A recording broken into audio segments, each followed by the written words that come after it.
But I was concerned that I had an eating disorder. I was like, have you ever used laxatives to induce weight loss or misused like diuretics or taken caffeine to suppress your appetite? And they were like, caffeine can suppress your appetite? And I was like, no, it can't. And they were like, dang, you can do that? And they were like, oh, and then she's like, I never thought of the laxative thing either. Thanks. And I'm like, no, these are hypotheticals. What are you talking about? How to be patient. Welcome back, guys. This is Margaret. And I'm Preston. And we have a very special guest with us today, who is my med school best friend, light of my world, Dr. Helen Liljenwall. Helen, do you want to introduce yourself? Sorry, doctor. My name is Dr. Helen Liljenwall, also known as Margaret's best friend, and also she is my best friend, and I'm really excited to be here today. Preston, do you know that Helen is the reason that we met the first time in real life in San Antonio? Oh, it was your wedding? Yeah. It's her wedding. That makes sense. That was my wedding. When Okay, stars yeah. collide. Y'all are really close. I feel like I'm like already intruding on something here. We're just three best friends, you know. Well, okay, I'll say this, Preston. I'll tell you this so you feel more included. When Helen found out that I knew you, and then I told her about the podcast, she was like, wait. Literally, she was silent for like a minute and was like, you know him? You know the Presro? So, Well, silence if is anything, power. I was really into your med school videos. I had sent them to Maggie a couple times. And then also, so we have a little bit of a parasocial relationship that you're unaware of, but Now you're aware. yeah. Oh. I was a big fan. You have a great like comedy video thing going on. Thank you. Yeah, my comedy chops are they're what put me on the map, so to speak. Yeah, but, notice but that now was. I'm just here to now I'm You here to yap. That was a big fan. Okay, so today we're talking about eating disorders, and Helen is coming on because Helen has both experience clinically as well as from a systems level in terms of organizing how we get people care. But before we talk about clinically eating disorders defining, I thought we might start with the positive side. This weekend, Preston and I were at APA, the conference, and I went to a few nutritional psychiatry lectures. And one of the questions Dr. Ramsey had put in his lectures about how he talks to his patients is asking them like positive memories about food or foods that they love, recipes they love to get nutrition and just in general. And so I thought we would start with a fun food question, which is like, what is a food that is associated with positive memories or connection, people, culture? One food for each of us. So, and I think it's important context here that Dr. Ramsey told us like his inspiration for that comment, which was that he would bring his patients into clinic and then would always ask them about the negative things. And he had one patient that was like, are you ever going to ask me something positive or nice? Or do I just come in here every time and you just shit on me? Like, like what did I ever do to you, you know? And he was like, oh my God, they're so right. So it was a patient's idea that Dr. Ramsey took on because we are pretty negative as doctors. Yeah. I actually feel that really intimately. I talk about that with my patients. I always try and not even end even the middle, like try and bring up something positive because then we're just like, okay, and now tell me about your depression and then moving on. Like, Let's do our rosebud thorns really quick. A little rose and thorn to get it started. Well, since I started first, my rose is actually it's a rainbow because I'm eating Lucky Charms right now. Preston, the food question. They're the single food that gives me like probably the most happiness. Lucky Charms? Yeah, because it like associates with whatever activity I'm doing. I like to eat dry mug cereal. And ever since I was a kid, it was a big comfort of mine to like play Xbox while I'm eating dry cereal. And now it's like become this like conduit for productivity. Like whenever I want to focus on something for a long period of time, I know I have like my little mug of Lucky Charms that I'm going to kind of just keep trotting along. So it's not just not gourmet food. It's not anything like that I look forward to all the time. It's just like something that to me means like kind of productivity and comfort. I actually really relate to that, Preston. Cereal is not my food, but in college, I was actually known for eating a lot of cereal to the point that my 21st birthday party theme was Cinnamon Toast Crunch. Which is awesome. Cereal's awesome. My favorite food I've been thinking about this for a couple minutes. Like, I feel like the food that brings me back to childhood most is specifically homemade chocolate chip cookies, like the Toll House recipe. I have it memorized because like my family just like whips it out all the time. We eat it for like dessert and just like snacks, and like that fresh cookie always brings me back to childhood. So, I love that. I love that you both have the like childhood comfort sweet moment that brings you back. Yeah, food and nostalgia travel so closely together. mhm, Like nothing like a smell to bring you back to an old memory. mhm. I think mine is this recipe that Helen, I think you've had this before in med school, which is this pasta recipe that's mostaccioli that is Mhm. from it's just like a specific sauce that's based on this restaurant in St. Louis, Ragazzi's, that my parents used to go to when my dad was there for med school. And they could spend like a couple bucks and get these like massive things of like garlic bread and this pasta when they were broke and he was in med school. And my dad has been trying to make this recipe for now like 50 years to like get that moment of the relief of getting food for cheap. Bye to the cat. For cheap when he was in med school. And so we make it, I think, like once a month and would make it in the summer. And like all of us have baby pictures of us just like covered in like the red mostaccioli sauce. And like it is the thing I make whenever I have to cook for a lot of people. So I think that's like connected so much for me to like family memory and family gatherings. And also just like I do like it. It's good. Helen's had it. I've had it. It's delicious. I was like, you're gonna lie now if it's not good, but Actually, it's disgusting. Never mind. it's gross. It's gross, and that's that. All right. Well, thanks for coming on. Yeah. All right, this has been real. All right, see you next time. So I guess one of the reasons I wanted to start with this question was to talk about like why with eating disorders, I think it's also important to talk about not just getting rid of symptoms, but the positives that people lose when they're like deep in an eating disorder. So this is part one of eating disorders, and we are going to kind of start with examples of different ways that eating, feeding, body image disorders are shown in popular media and kind of go from there as looking at cases. But Yeah. first, we'll do a little bit of review. But first, we'll take a quick break and we'll be right back.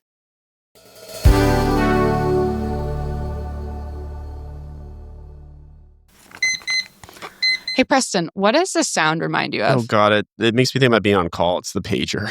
Okay, well, it's not my pager, but it is equally stressful and is the timer I use for studying. Oh, we got a Pomodoro Queen over here. Do you know what has made studying less stressful, though? What? Now you know psych. You familiar? Am I familiar? I use Now You Know Psych for my in-training exams. Are we talking about the same thing? That excellent resource that has thousands of questions with associated flashcards, organized content in a user-friendly way? You use it for Prite. I'm using it for the board exams. But yes, we are talking about the same resource. We can use it for both? Ayo.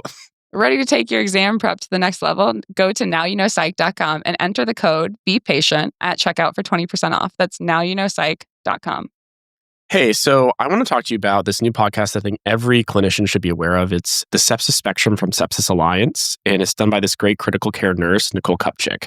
You may be asking, why are two psychiatrists talking about sepsis? But if you've spent any time in the hospital where psychiatrists or mental health practitioners go, you know that whenever someone's mental status is altered, we can be called. And not knowing the signs of sepsis, whether that's in the ICU, the ED, or other places in the hospital, can mean that we're missing things alongside the team for things that'll really impact our patients. Yeah, I mean, delirium comes on quick and fast, and you have to keep it on your differential. It's hit me on the inpatient psych floor. And even for nurses that work in mental health and don't think they're going to come across this stuff, it's going to come across you. So it's important just to keep it on your radar, and I think this is a great resource for it. So if you want, you can listen to the Sepsis Spectrum wherever you get your podcasts, or you can watch it on Sepsis Alliance's YouTube channel. To learn how you can earn free nursing CE credits just by listening, visit sepsispodcast.org. That's SEPSIS podcast.org for more information. I guess, Helen, what do you think we should do? Do you want to start with cases, or should we start by basics for our listeners on the different kind of categories of eating disorders? Why don't I do like a quick run through basic of like what each disorder is briefly so that we can kind of have a little bit of an idea of where we're coming Lay from. of the land. Great strategy. Yeah. So there's a couple of different kinds of eating disorders. And the first one that I think everyone kinds of thinks of when we say eating disorders, which is the most deadly one, is anorexia nervosa, which kind of has three components. The first one is kind of like a restriction of energy intake relative to the amount of requirements that your body has. And then with that, a like low body weight relative to kind of your expected age, like where you're at in life, which kind of relates a little bit to atypical anorexia nervosa, which I'll get to. Part two is kind of like a fear of gaining weight. And then something that I think people talk less about, but is more relevant for like younger kids, is behaviors that interfere with weight gain. That can also, so it's an either or, that can also kind of get you a mark on that one. And then the third part is a disturbance in body shape, like, wanting to have like, not really recognizing like how thin your body is. But then with that, it can also be the or of a lack of appreciation of your symptoms and how sick you actually are, and the relationship Mhm. of that restriction to that, which also kind of gets at like with the younger kids, they don't really usually like to talk about like a disturbance in body shape. It's usually like, I want to be small. It's not like, you know, um, It's like, what's the problem?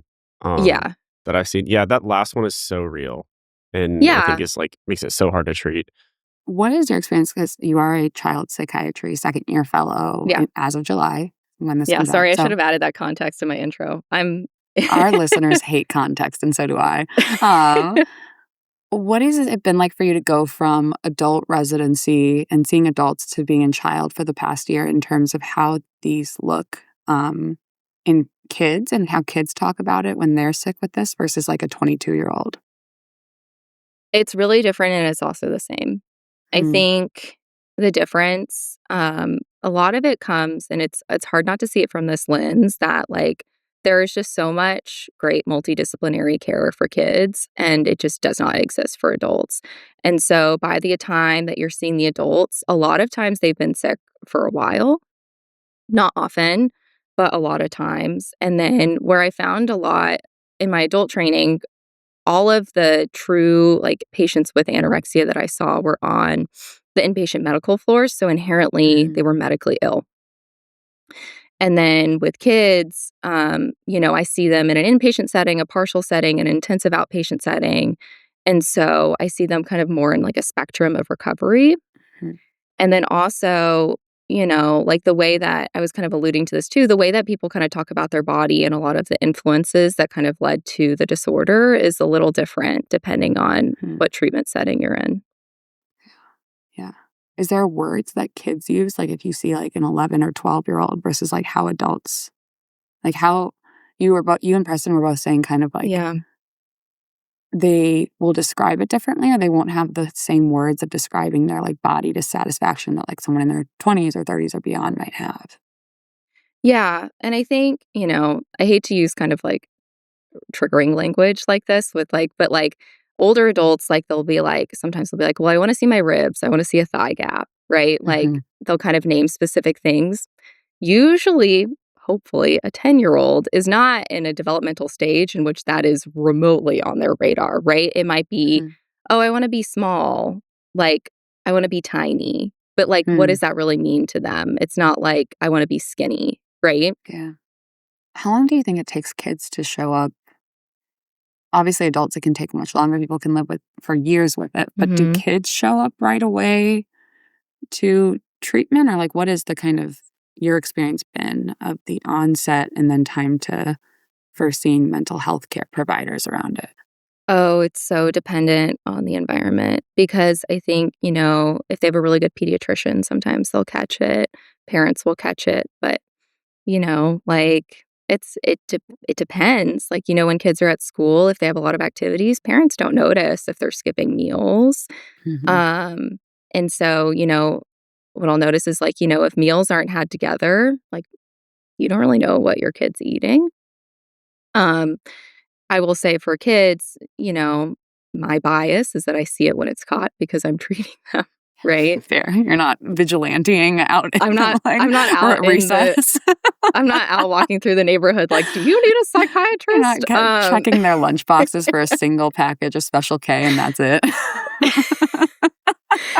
Yeah. And then, for the adults, it's just a little different because, when they're on the medical floor, where I saw them mostly, and that was my bias, was when they were getting admitted for something else. Well, it sounds like what you're saying is the kids have someone who's watching over them, and there's Mhm. someone else that may intervene. But once you're an adult and you're taking care of yourself, if you're not interested in seeking treatment like we talked about, the only way you'd interface is if you're getting to the point where you're so medically Right. sick that you have to be brought into the hospital. Yeah. And sometimes people will have the insight to, get care, right? And or Mhm. like the motivation. But it does take a lot of like family involvement. Often, anorexia in itself is egosyntonic, meaning that, you want to align with a lot of the thoughts that you're having, which makes it Mhm. particularly difficult when you're trying to parse out with an adult what are their values, like if we're talking about capacity and competency, right? Because their value is to be skinny, inherent in Mhm. the nature of the disorder. Mhm. I guess I was just gonna say, like, I'm putting this together, but you know how, SSRIs are not indicated primarily for anorexia, Mm-mm. and I guess thinking about that, in addition to other things, like a medication is not going to disrupt ego syntonic thoughts. It won't change your values. Yeah. I mean, and the thing is for anorexia, food and nutrition is medicine. That's the best Mhm. evidence-based medicine.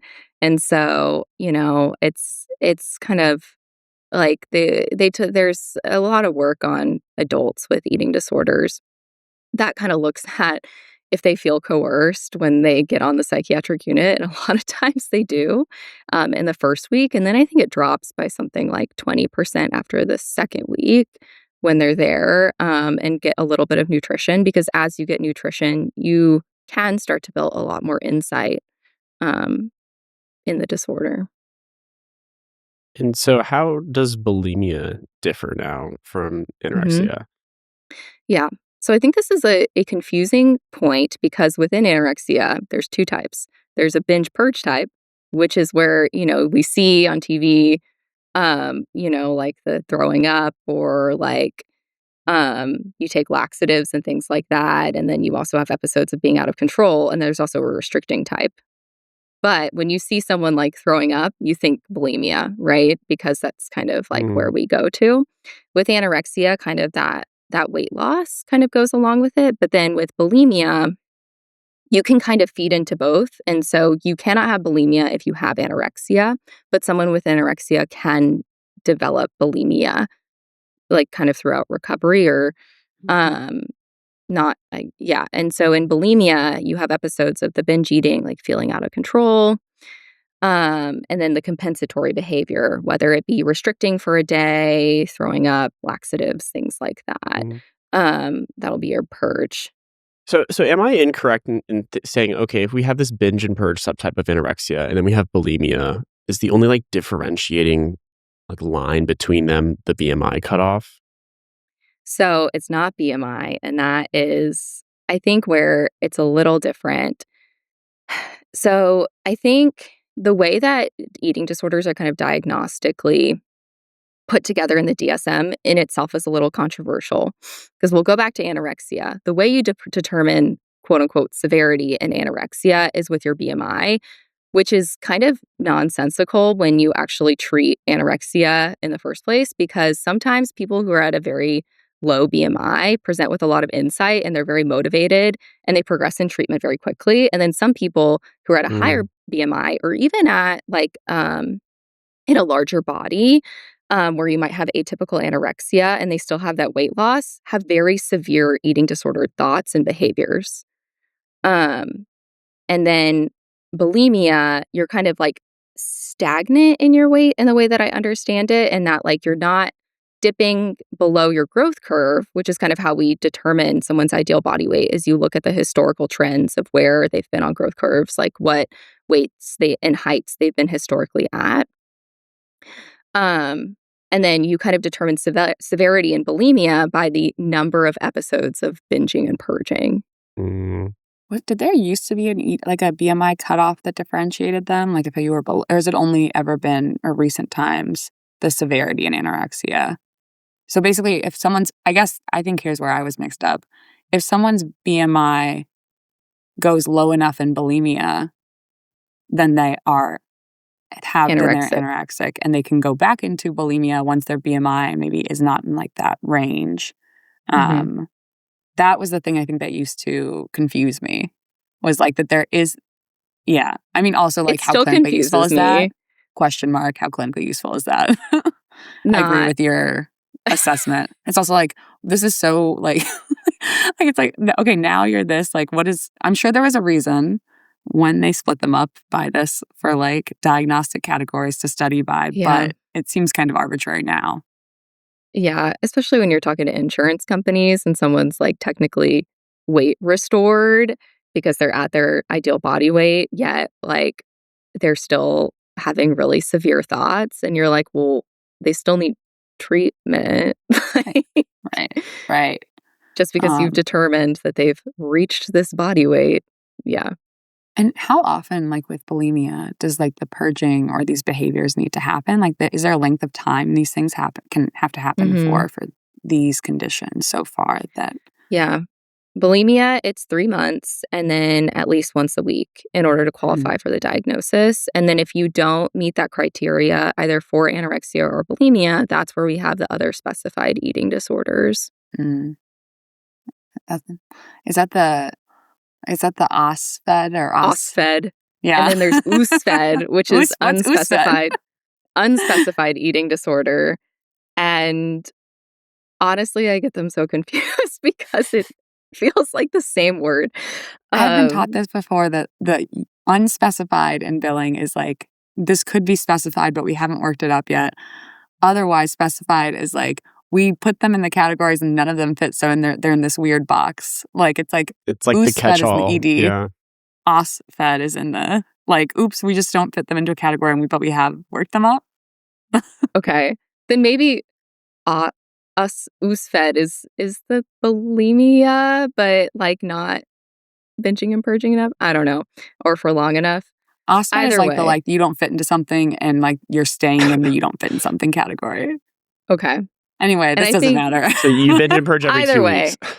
with OSFED. something with OSFED, since we're talking about it, is with atypical anorexia nervosa, and this is a relatively new diagnosis that people are talking about, is if you existed kind of at a higher BMI before and then you drop weight really quickly and dangerously, you are still just as at high risk for the medical complications of eating disorders, whether you're coming in with those low BMIs. So you can still have like the bradycardia, refeeding syndrome, things like that. And a lot of those, anorexia behaviors, yet you didn't fit that typical diagnosis with the BMI cutoffs. Yeah.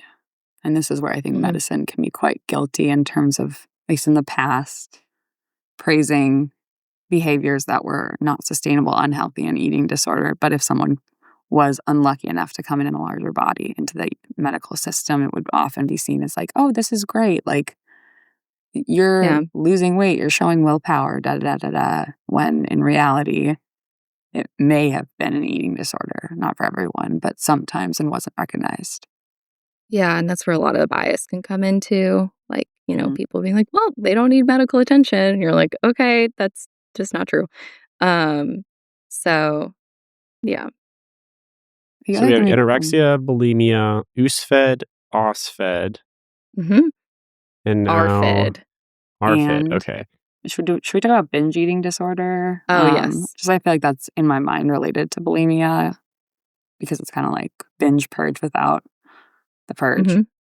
Well, since you already have diagnosed, take it away, Margaret. Binge eating disorder is basically like there's not purging behaviors, and is part of what my research was on in med school, was like helping people with the binge eating disorder diagnosis with my mentor. So it's more like the baseline, and sort of, if you think of anorexia as like the baseline intake via restriction and purging, like baseline of calories is lower, causing weight loss into these severity ranges. Bulimia is purging and sometimes then binging, although I feel like talking to patients, you have to actually really parse that out, determine is that a binge or are you just eating, an 800 calorie meal because you haven't had any calories up until this point in the day, but regardless. And then binge eating disorder is more so the kind of locus is on the binges on top of like a kind of maintenance normal BMI. BMI sucks. It's a normal kind of like you're not restricting throughout the day, but there are times where this purge happens. And there can be restriction like food rules and a lot of like, I have to eat perfectly and you're eating enough calories through the day. But then there's still the purge or the binge at the end of the day, I feel like is the most common, or with like stressful parts of the week, parts of the day, depending on who you are. But so an increased intake, and often binge eating disorder is associated with higher BMIs and weight gain over time. And I think you pressed on something really important, which is the sense of like loss of control during the binges.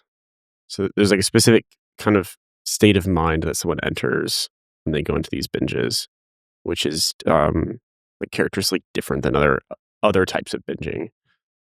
I feel like people will often say they feel like dissociated, or they feel like either hyper in their body and sensing it when they're binging, or completely outside of it from like the dissociation standpoint. The Preston's right in terms of like the feeling of being out of control, not being able to predict it.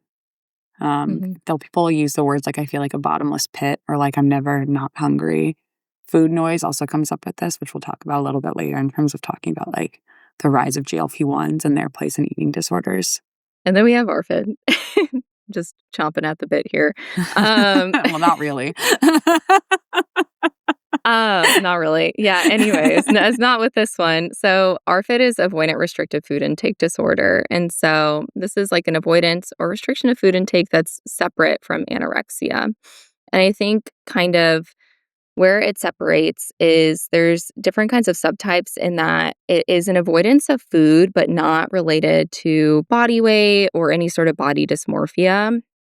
There's a couple of subtypes, like you have a general medical condition that kind of makes it difficult to eat, or just like a general food aversion. Like you'll see little kids are like, I don't really feel like eating. Or it can happen after like a post-traumatic feeding disorder, like they threw up, they were in the hospital, they had to get an NG tube and it was really hard. And then they're just kind of aversive to eating. And then you can also have like a sensory food aversion. So like I only like, this kind of crunchy food. Chicky nuggets. Yeah, chicky nuggets and French fries and chips Lucky Charms. They always beat the ARFID allegations.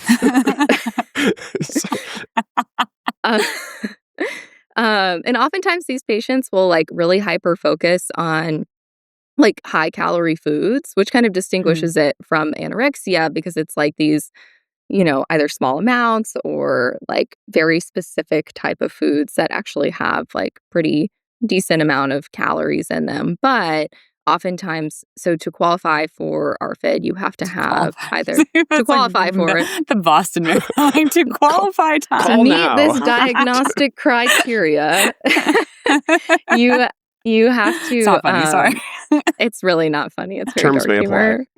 Anyways, you have to either be dependent on some sort of like external feeding mechanism, like a G tube, NG, or have like failure to thrive or significant nutritional deficiencies. So I think what's interesting in talking to parents about this is it's like a step further than a picky eater, right? Like a picky eater will be like, like, I don't like fruit. And you're like, okay, well, It's fine. scurvy, but that's fine. You won't get scurvy. You can eat broccoli. My brother looked this up when you were younger.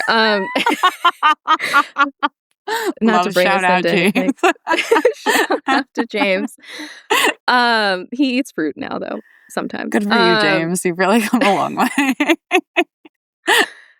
But like, it's not just like normal picky eating. Like, I don't like this particular kind of food. It's like they will have like this intense anxiety with food, and, not to jump to treatment already, but it like you work on like a fear hierarchy almost in the same way that you would like a CBT exposure hierarchy to work on exposing to new foods. So you mentioned that sensory issues can be a part of this. And I guess Mhm. one of the first things that came to mind was autism spectrum disorders. Is this Yeah. something that's seen as like comorbid with autism a lot? Yes. Yes, definitely. Very comorbid. It often kind of goes hand in hand. And then I guess, is this something you also see on medical floors more often as well? I guess I'm just picturing someone that maybe they have gastroparesis or something as or like some sort of like esophageal pain, and every time they eat, they are like given all these discomforting feelings or a lot of anguish. So I'd imagine I'd probably try to avoid eating after that. Yeah, I think that that kinda gets at, like, the comorbid medical condition that gets in the way of eating. I Mm. will say on the gastroparesis thing, this is, like, my soapbox. Let's Maggie is go. I'm ready shaking for her it. head. I know what it is. It's that if you don't eat, you get gastroparesis. So, like, anytime someone is like, "Oh, we need a study to see if they have gastroparesis," and, like, this patient hasn't been eating, I'm like, "Well, they probably have gastroparesis." Like, I coulda told you that. Mm. Like a And plane so found in sky kind of study where yeah, you're like just going to find what you know. yeah, and, they say like, gastroparesis causes discomfort, Mhm. and when you haven't eaten for a while, you're gonna have discomfort, so Right. sometimes I don't even get the gastroparesis study, and I'm like, "It could just be that you're just not used to eating," and the way that you treat gastroparesis is by getting people to eat, so Sometimes a little Cipro, Heptadine. yeah, ciproheptadine Sometimes a too little of can that as a help. treat can help, or they can hate it, one or the other. Mhm. This is my Preston, I've been mad about this since 4th year of med school when I read a paper from my same mentor about this, and it was like, how long does it take for kids to get asked about eating disorders? This is like a decade ago when this paper came out, so I don't think it's as true anymore. But it was like 4, like, workup of uncertain abdominal pain and like chronic like constipation, diarrhea, whatever, like in younger kids or like young adults. And it was like the entire point of the paper was like, we need to ask earlier about eating disorders because it's like not being asked about. And they'd go through these massive workups, which then also create, um, I mean, beyond cost and like possible side effects, they also create further time before the eating disorder is diagnosed, as well as creating like a medicalizing identity, which can be very, I've found, at least, Helen, I'm curious on your thoughts on Like this, the identified unhelpful. patient. Yeah. Yeah. I think it can be unhelpful, and then it also adds this, like, hidden bias of, like, "Oh, well, it's just an eating disorder." Um, and then you're like, "Okay, well, like, Thanks. it's, like, super serious. We also have treatments for it too, and it's Mhm. not And it's the cause of all these fake." other medical problems that that the workup is Yeah, for. like, you're looking for one universal diagnosis, and then it's like, they have an eating disorder, that's the universal diagnosis, like, they Yeah. don't have, like, gastroparesis, constipation, da da da da, like, Yeah. it is actually the universal one, and talking to a psychiatrist is also talking to a doctor, which is my other Okay, soapbox. controversial. Controversial. Hold on. Um, is there anything else before we go into examples? I actually might make up a couple other ones that aren't media ones, but before we go into examples, anything else you wanna add about, like, common mix-ups between diagnoses, Helen? I think just kind of what I highlighted before in that, like, you can, like, oscillate between diagnoses, and Mhm. so, you know, like, it's important to kind of keep asking and kind of keep looking at what's kind of in front of you because while some of the treatment is the same for some of these, like, some of the treatments are different as well, for the different diagnoses. So maybe this is more of like a personal question, but have you ever like come across it being not necessarily damaging, but reinforcing to parts of the disorder in the way you screen for them? And what I mean by that is like I've asked someone who I was concerned that I had an eating disorder. I was like, "Have you ever used laxatives to induce weight loss, or misused like diuretics, or taken caffeine to suppress your appetite?" And they were like, "Caffeine can suppress your appetite," and I was like, no, no, it can't." And they were like, They're like, dang, you could do that? And they're like, oh, and then she's like, I never thought of the laxative thing either. Thanks. And I'm like, no. These are hypotheticals. What are you talking about? Guys, you ever gone You're to tumblr.com creating or you're just creating like patience for yourself. You're like, I am just gonna be a money bank at the end of it. Yeah. I'm like, I'll see myself out. And like, I'm saying this in jest, but like, have you ever come across like situations like this? Or was this like a present unique issue? No. So yes and no. I think screening for eating disorders. So funny enough, I was like talking about it this week that like, it's not taught in residency really. Like it's kind of a checkbox when we do an HPI that you're like, any eating disorder. And then like, hey, do you think any you're PTSD, gross? any psychosis, any eating disorders? Yes, Just no, maybe. curious. Can I just fill out my Epic Smart Block? Are you delusional by chance? No? Okay, good. Moving on. Are you having hallucinations? But like we don't really talk about like, like the SCOFF, which is a validated eating disorder screener, like, asking about like what's your relationship with food and things like that. To your point of asking about, something and giving a patient ideas, what I'll say to that is the same thing that I say to medical students when they're asking about suicidality is, no, you're not giving the patient an idea like by doing that, right? Like, have you ever had a suicidal thought? Oftentimes, especially with kids, it kind of, there's a lot of stigma with asking about suicidal ideation, right? There's a lot of stigma with asking about eating disorders, and then you kind of remove that barrier by asking them. I don't typically ask the specifics of laxative abuse, diuretic abuse, unless I'm doing you it. get laxatives by yourself? Did you know you could hide it in a bottle under your bed? Yeah, like it could add way more specifics to that. It's like, have you ever like used your sister's name to go into the pharmacy and order lisdexamfetamine under her name, and then take like 2 pills in the morning so you don't have to eat another thing? Yeah. Do you ever run so long that it hurts, but you keep No, I typically ask that at the intakes though, and sometimes I'm like surprised because like, like patients will be doing stuff that like, they just wouldn't have kind of said unless you explicitly ask it. So I think with that, yes.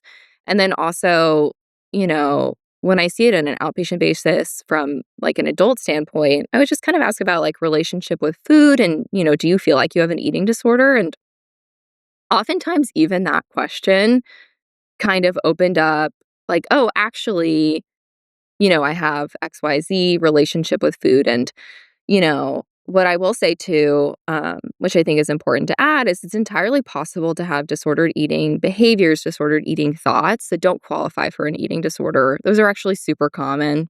I think it's something like a quarter of adolescents have some sort of disordered eating behavior or thoughts at some point in their adolescence, with diet culture and,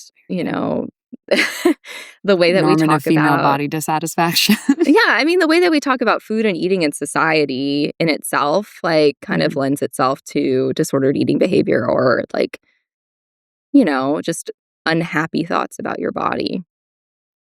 I want to mention here as well that there is a separate category for, like, not an eating disorders because you're not doing the behavior, but, like, body dysmorphic disorder, which also has subtypes within it. And basically is like the body dissatisfaction, preoccupations, all those things for hours a day, get disrupting function. But that actually has a subtype that includes, I think, the rise we're seeing in young men with eating disorders. We're seeing it in the body dysmorphia and the eating disorder world in terms of like preoccupation with like muscle building. So I found that interesting when I was reading about body dysmorphia like a few weeks ago for a different podcast that I was on talking I'll about take it this. from here, Margaret. Yeah, live from So actually lots of men can have muscle dysphoria. It's very common. I've never suffered from it myself, so at ease, everyone. About 1 in 10 men will use anabolic steroids at some point in their lifetime. 1 in 10? 1 in 10. That's really? That's internationally. Yeah, it's crazy. Because you have to think that a majority of the people that use anabolic steroids aren't actually bodybuilders. There are people that are hoping to look a certain way because they're unhappy with the way their body looks. 1 in 10 is so common. Yeah. And what's wild is that now that I started talking about it with like my bro friends, I guess. So it's like people will be like, they'll say like, yeah, I'm on test is like kind of how they phrase it.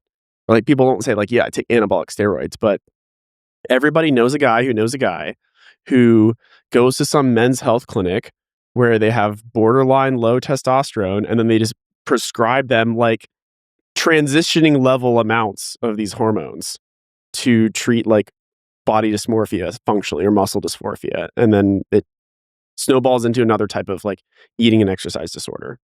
And It's a really hormonal. fascinating subculture. Wow. That's so much more common. I knew it was like on the rise, but 1 in 10 is that's a Yeah. lot of dudes out here Yeah, dude. fighting the demons. Flip a coin in a public bus, a couple of them, and taking it. Well, we are planning to do an episode actually on this later Yes, this stay tuned. season. Yeah. Stay tuned. I'll tune in. Stay tuned for the testosterone episode. Okay, my soapbox is over. Thank you for listening. All right, are you ready? Actually, I think we might get our acting skills out.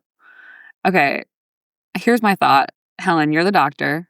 Preston's your med Okay. student. I will be a patient with an eating disorder, and I think it would be helpful. I think often more than like describing these, this can be better and also gets. Sometimes we do these and it's like funny. Sometimes they're very serious, but I think that this can be more illustrative for our folks listening of how you would approach this kind of patient. So I will give you a like brief vignette. All right. Maybe you can have Preston, do you want to start the interview as a med student or should we just let Helen entirely take it? I can start it. I can do my best med student impression. Okay. So the vignette that you see on the front door, if this is an OSCE, you are walking in and it is a 17-year-old female who is presenting to psychiatry after being seen by her pediatrician with falling off of her growth curve. Her BMI is 18. She is 5'2", 95 pounds, let's say. Maybe that BMI might be wrong. I might have not calculated that right in my mind. But sure, her weight is relatively in the low range, but not technically below 17.5. Mhm. The pediatrician has referred her to you. Unfortunately, because of child psychiatry's wait list, it is 6 months later. She is coming into your outpatient office where you do not have scales or anyone doing vitals. And she has not seen the pediatrician since those 6 months. She's coming in to see you because she's been feeling anxious. I can already feel myself getting anxious listening to this vignette because Sorry. as far as like demographics that Preston does well with, the 17-year-old girl with an eating disorder is like that's my hard mode, I guess I would say. Yeah. Like I do really well with old people. Slam dunk with old people. But yeah, it was Know funny. I your was like, strengths. yeah, we always like joke about like, you know, who can play to what demographic, and the adolescent eating disorder female was always a challenge. So I guess I'm coming into the room. Hey, Preston, I'm your medical student. Nice to meet you. And I'm here with Dr. Helen. Dr. L. Continue. This is Dr. Minus L. 1. We Sorry. just met earlier, and she like literally just gave me a rushed orientation now, and then threw me into this conversation. Anyway, so I hear you're kind of anxious. What brings you in today? Well, my mom told me that if I wanted to go on the trip this summer with my friend's family, I had to come see you guys because my pediatrician was worried or something. Like, I mean, I'm anxious, but like, who's not anxious right now? Okay, yeah. There's a lot of things to be worried about. What kind of things are you anxious about? I mean, like the world. I don't know if you're paying attention, but not great. I'm anxious about like normal stuff like school. Mm. And I don't know. I guess I'm anxious about. I know they told you that like my like weight was too low or something. So I guess I'm anxious about that because I just like don't get why it's a big deal. Mm. So to you don't think it's a problem at all? I don't think my weight's a problem. No, I don't think my weight's a problem. Gotcha. What does your mom think? I mean, my mom Well, like, what does she think about my body or what does she think about her body? Because she has one set of rules for her and one set of rules for me. Like, she's all the time talking Mm, about how she, like, needs to stop eating this, that, and the other, but for me, she's like, "You're losing too much weight now," but, like, it's not a problem for her, so why, like, we have the same rules, so I don't get why it's a big deal. gotcha. So your mom's acting hypocritical Yeah, in that she's way. acting hypocritical. Okay, what rules have she set out for you? Well, she doesn't set any rules out for me, but, like, her rules for herself are, like, she can't have any desserts, and there can't be desserts in the house, and she can't have any processed Mm, foods, and she has to have all these clean foods, and she only can have, like, no seed oils, and, like, I follow those rules, and, like, I just care about my health, so I don't get why she's like, "You need to go to a freaking psychiatrist just to, like, talk about the same thing that she does." Like, why is she not hearing with like, why isn't she here with me right now? Why am mhm. I the one on trial? Yeah.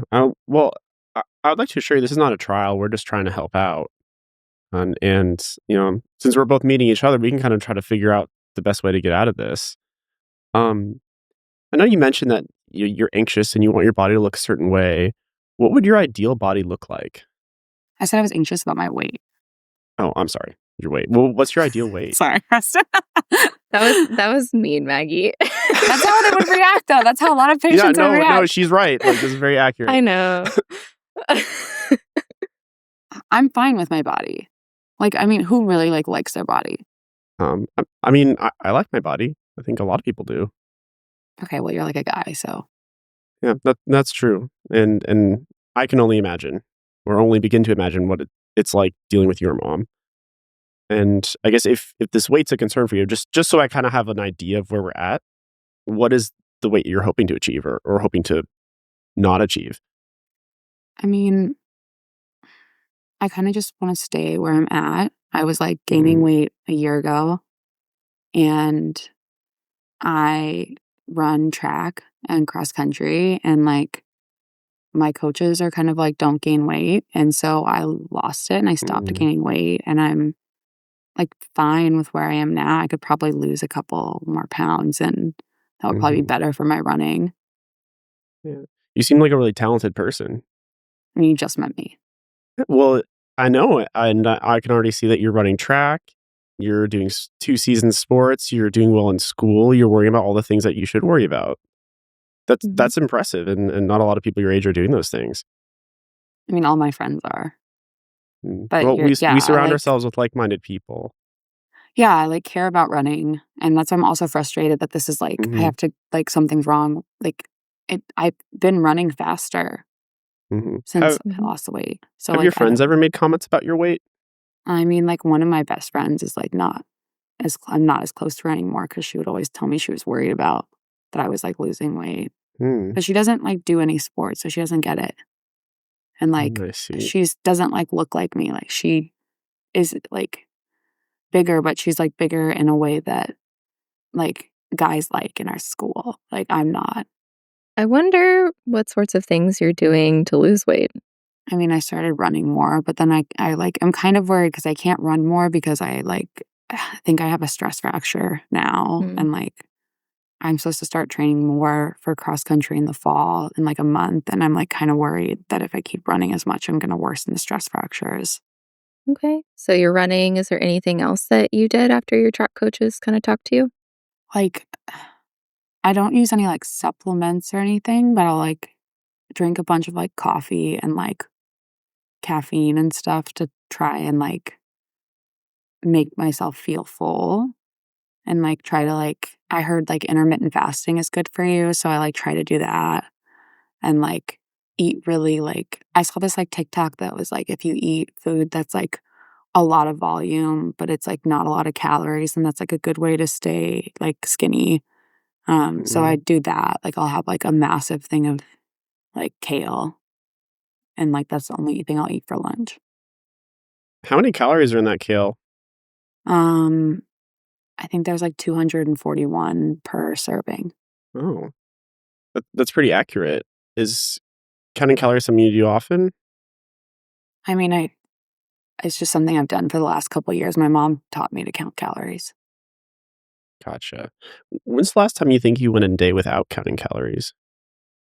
I, like, can't turn it off. Like, I can't look at I, like, just I know I don't know how to not. Like, I, like, look at what I'm eating, and I can't, like, it's like it automatically, I can calculate it. You've So just done it so many times that even if you do it consciously or subconsciously, it's there. yeah, like, I like that friend I mentioned, like, we went to, like, the last time we hung out, it was her birthday, and she, like, got so mad at me because, like, I wouldn't eat any of her birthday cake when we were out with her family, and, like, I just got weird, and, like, I couldn't do it, like, I knew how many calories were in it, and I couldn't do it. Yeah. That was good, Yeah. Margaret. Thank you. That felt really realistic. Yeah, how did that feel? And then we can talk a little bit about what she's presenting and, like, the details. What did that feel like for you, Preston? To be honest, like it felt like I was back in clinic the way, and I think even you were probably nicer and like more forthcoming than a lot of like other patients I've had. Mhm. Like, to a lot of my questions, like, do your friends say anything you're concerned about? I think I was almost expecting you to say, I don't know. Oh, Yeah. how many calories are in kale? I don't know. Have you ever counted calories? I don't know. Like, Yeah. that's almost like what I anticipate the conversation to go like, just without this sense of rapport and being shut down immediately. So I was kind of like, wow, she's given us a lot. Was my initial, even though you're Mhm, kind of like mhm. nitpicking me about like my reflections, these semantic details. Um, I really felt and understood how egocentric the disorder was for you. Yeah. I thought that was conveyed well, and I think it came through in the different like layers of our questioning. I agree with Preston. I also think, Preston, you did a good job of kind of soliciting some of the information that you need to, but asking it in a way that the patient's gonna be receptive of, like, in a sneaky way, I'm a which sneaky is guy. That's what I do. at first, like, when you asked how many calories was in kale, I was like, "Ooh," and then when Maggie answered, I was like, "Yeah, actually, that was a good question," because, like, to be fair, like, the counting calories is, like, all day, like, they know how many calories is in their eating. Yeah, I feel like, Preston, I think you did a good job of, like, not rising to the bait. I feel like sometimes with patients with eating disorders and like, in adolescent patients, right, there can be this, like, I don't trust you. You're an adult who's gonna take this eating disorder away from me. You're also just, like, an adult. Like, what do you know? hmm Um, and the calorie counting point, I think, is one that is important and part of why I answered it, which is, are you doing this? Kind of the automaticity of some eating disorder behaviors. Helen, I wonder if you had thoughts on interactions with family dynamics. Yeah, I think, you know, uh, it's interesting you talked about, like, the expectation for mom, the expectation for kid, because with a lot Mhm. of pediatric eating disorders, sometimes we'll kind of see, like, almost like this feeling of, like, justice, like, this is unfair that, like, you Mm. have these expectations for me, yet other people have other expectations, to which the answer is, like, well, other people have other body types and other people have Mm. other things going on, right? You know? Um, so the rule of, you needing to be within, like, a healthy weight range is different, right? So I think that's interesting.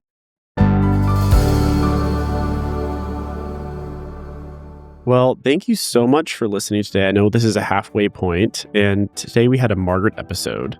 We're doing this new dynamic, if you haven't caught on, that Margaret's going to be in charge of an episode and Preston will be in charge of an episode. And this is not producer sanctioned, but I think we should start to have a bit of a voting poll going think on we to see shouldn't who do that. prefers. I think This it'd is be like good the for my podcast ego. version of, like, sharing a room with your sibling and, like, drawing a line down the middle with tape, being like, "That's your side."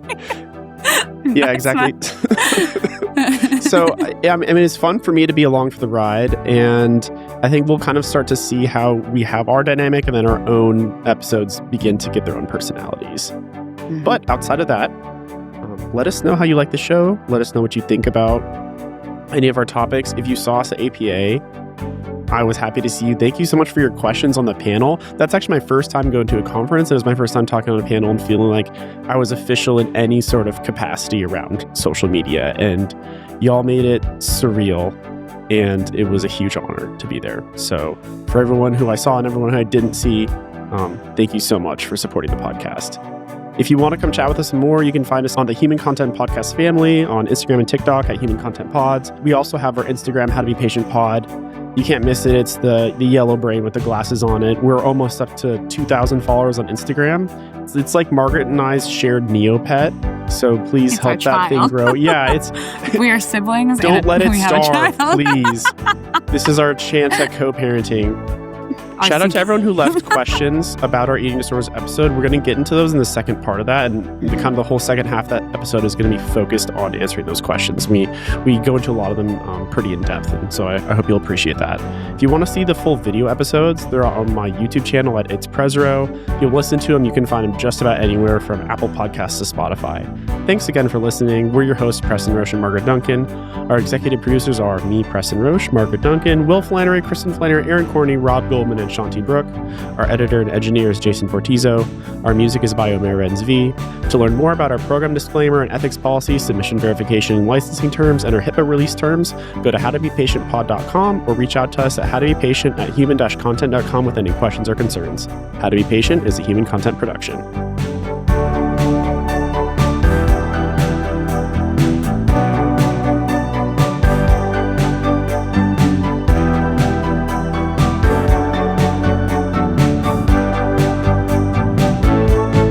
How to be patient.